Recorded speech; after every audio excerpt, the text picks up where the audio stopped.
दीदी।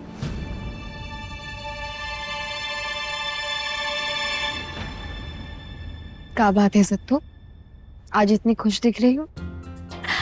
आज हमारे पास खुश होने की इतनी बड़ी वजह है। भगवान जी ने एक साथ इतनी इतनी सारी खुशी दे दी। ऐसा क्या हुआ? दीदी, घर में सब कुछ ठीक हो गया। वो कामिनी सिंह की सारी सच्चाई पापा जी के सामने आ गई और पापा जी को पता चल गया कि वो औरत शादीशुदा आदमियों को अपने प्यार के जाल में फंसाती है और उसके बाद उनकी जिंदगी, उनकी दौलत सब कुछ बर्बाद कर देती है। हमने उसे तो गिरफ्तार कर लिया है और सबसे बड़ी बात, पापा जी और मम्मी जी के बीच में जितनी भी दूरियां थी सब खत्म हो गई।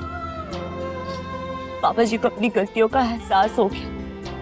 उन्होंने सबसे माफी मांगी और मम्मी जी भी पिघल गई। आज हमारा घर ना दीदी पहले जैसा लग रहा है। बहुत दिनों के बाद हमारे घर में सच्ची वाली खुशी देखी है। ये तो बहुत अच्छा हुआ सत्तू।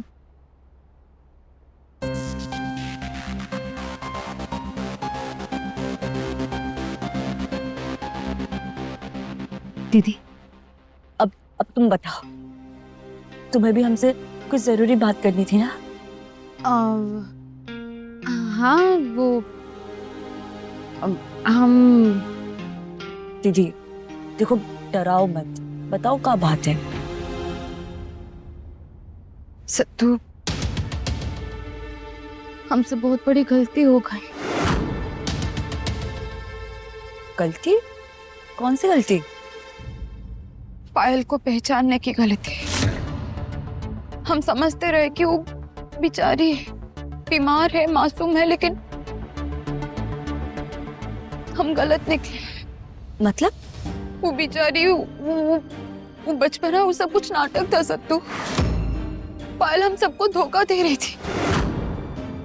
वो जैसी दिख रही वो ऐसे बिल्कुल नहीं है। नाटक? हम उसी दिन ठीक हो गए थे जिस दिन हमें हॉस्पिटल में होश आया था। ऐसे काहे किया तुमने? शौर्य को पाने के लिए। नाटक पायल नहीं, नाटक तुम कर रही हो और आज तुम्हारी असलियत हमारे सामने आ गई है। सब कुछ हो गया? पायल ने इतनी सफाई से सबको अपने बातों में उलझाए रखा। जब तक हमको समझ आया तब तक बहुत देर हो चुकी थी। अभी तो श्रीमान जी को ये लगता है कि हम पायल जी से जलन रखते हैं। हम कुछ भी बोले तो उनको ये लगता है कि हम पायल जी के खिलाफ जहर खोल रहे हैं। हमारी बातों से ज्यादा पायल जी की बातों पर वो भरोसा कर रहे हैं। वही उसकी सबसे बड़ी ताकत बन गई। उसी भरोसे का फायदा उठा रही है। सत्तू, कुछ भी हो जाए हमें ये शादी रोकनी होगी। कल श्रीमान जी की शादी और हमारे पास ज्यादा वक्त भी नहीं है। ये सिर्फ शादी नहीं, ये उनकी पूरी जिंदगी का सवाल है और हमें ये समझ में नहीं आ रहा कि हम उनको कैसे यकीन दिलाएं कि हम जो कह रहे हैं वो सच है।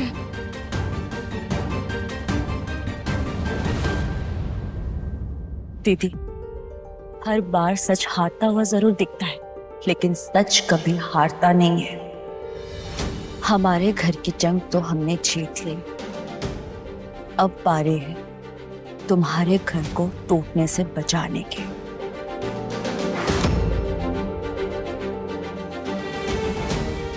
और एक बात हमेशा याद रखना दीदी, कोई भी इंसान कितना भी सोच समझकर चाल चल ले, अपने पीछे कोई ना कोई सबूत जरूर छोड़ जाता है।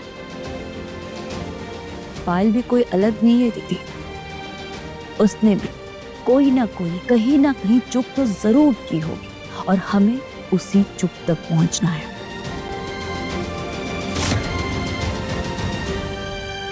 लेकिन सत्तू, हम करेंगे क्या? अब हम वही करेंगे जिसकी पायल ने कभी उम्मीद भी नहीं की होगी। अब तक पायल खेल खेल रही थी, लेकिन अब हमारी बारी है।